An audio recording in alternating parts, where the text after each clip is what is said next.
What if I told you that the most powerful force in the universe isn't nuclear energy, isn't money, isn't even intelligence, but something far more subtle, yet deeply transformative? It's something that many people in the East, especially in Buddhist cultures, have relied on for thousands of years. It's called blessing power. In Korean, it's known as bok, and in Chinese, it's fu. But no matter the name, the idea is the same. It's the invisible fuel that helps life go your way. If you've ever wondered why some people seem to flow through life effortlessly, while others struggle despite working hard, that's the mystery we're talking about today. And no, this isn't about superstition. In fact, it might just be one of the most strategic things you'll hear this year. Let's start with an analogy. Imagine two countries. One decides to develop nuclear weapons. They spend years, decades, pouring all their resources into building something powerful, something that might never even be used, but commands global respect. The other country chooses not to build nukes. Instead, they form alliances. They rely on a bigger, stronger nation to protect them under what's called a nuclear umbrella. It's not that one way is better than the other. They're just different strategies. Now let's take this analogy into the spiritual world. In Buddhism, we have something similar. There are people who walk the hard path, the monks, the yogis, the masters. They train their minds for decades, live in silence, give up all worldly things, and seek awakening. That's like building your own nuclear arsenal. It's powerful, but it's not for everyone. Then, there are people who choose the second path.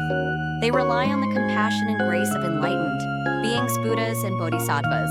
They chant, they pray, they cultivate devotion, they ask for help. That's like trusting in the spiritual umbrella. You're still moving forward, but not alone. In Eastern thought, this is not weakness. It's actually a kind of wisdom. It means recognizing your limits and choosing cooperation with higher forces, rather than lone struggle. So, what is this blessing power? Imagine someone who gets lucky a lot. They get good jobs, find kind partners, have smooth travels, avoid accidents, even recover quickly from illness. You might call it coincidence or privilege, but in many Asian cultures, they'd say that person has strong bok, strong fortune energy. It's believed that this energy comes from past good deeds, spiritual practices, and also from sincere prayers. Blessings aren't random, they're cultivated, they're earned. Sometimes they're even gifted through deep devotion. Here's the twist though. In the West, we often believe in meritocracy. Work hard and you'll succeed. Smart people rise to the top. But in reality, we all know people who worked hard and still got nowhere. And we know others who barely try and everything seems to click. What if the difference isn't effort or skill but unseen support? In Buddhism, this is where prayer, or what we call Gito, comes in. Gito isn't begging. It's not wishful thinking. It's aligning your intention with something bigger than you. It's putting your heart into what matters and trusting the universe or the Buddha or the Dharma to meet you halfway. Now, here's the important part. Prayer only works if it's clear, sincere, and repeated. Think of it like asking a friend for a favor. You don't mumble something vague and expect them to read your mind. You have to ask clearly, respectfully, maybe even more than once. The same goes for prayer. If you just say, I want world peace, that's too vague. But if you say, may my mother's surgery go well, or help me overcome this fear so I can grow, that's specific. That's powerful. That's something the universe can respond to. Also, don't expect something for nothing. Blessing power still respects effort. In fact, the universe or Buddha or however you call it loves when you show commitment. You don't have to be perfect, but you have to be serious. Repeating a prayer every morning, lighting a candle with intention, giving up something for the sake of your goal that creates a kind of spiritual gravity. It pulls the right conditions toward you.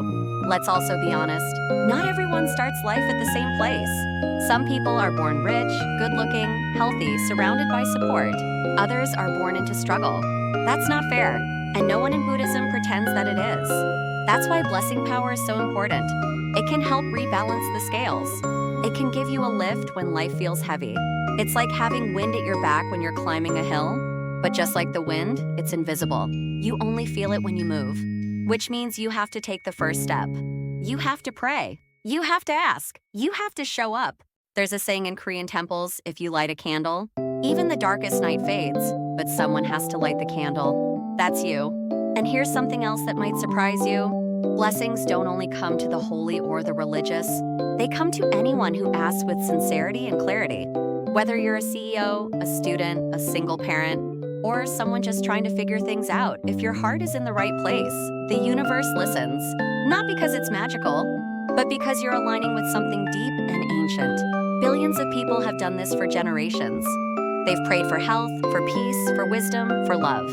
And many of them got what they needed, maybe not always what they wanted, but what they truly needed. So what can you do today to begin building blessing power? Start simple. Pick one thing you truly care about. Make it specific, and begin a daily practice around it. Light a candle, say a prayer, chant a phrase, write it in a journal. Whatever works for you, but stay with it. Don't rush. Think of it like watering a plant. You won't see it grow overnight, but one day you'll look back and realize how far you've come. Not just because you worked hard, but because something greater was working with you. Blessing power is real, not because it breaks the laws of physics, but because it follows the deeper laws of life intention, attention, and alignment. And in a chaotic world where so much is uncertain, choosing to believe in something good, something higher, isn't weakness, it's courage. So light your candle, say your prayer, and let the universe meet you halfway. Thank you for watching, and may your path be filled with light, strength, and blessings.